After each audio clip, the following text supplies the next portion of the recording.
Day 20, 5 more days, friends.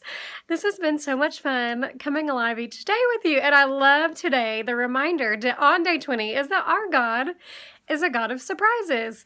I love surprises. I'm not always the best at keeping them, but I really enjoy a good old surprise. There's a very glaring green light right there reflecting off my earring. There we go.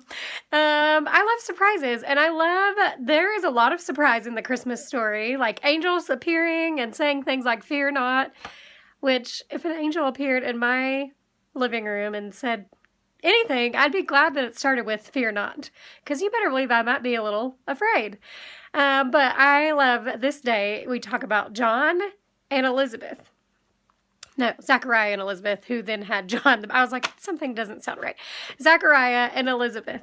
And they had been praying for a child, but they continued in the midst of the waiting and probably had just kind of given up to do, it says in Luke chapter 1, verse 6, they were both righteous before the Lord, walking blamelessly.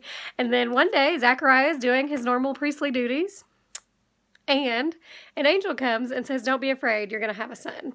And Zachariah kind of has a little struggle with belief. I wonder sometimes when the Lord surprises us, do we struggle to believe that that thing we've been praying for happened, or that this is really God, this is a surprise? So I just want to encourage you to watch for God's surprises. And I love that we have a God who... He is working in our stories in ways that we could not imagine.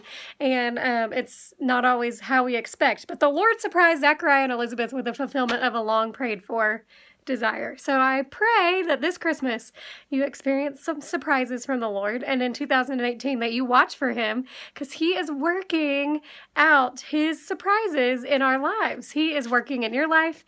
And I'm excited to hear and see what He does in this next year.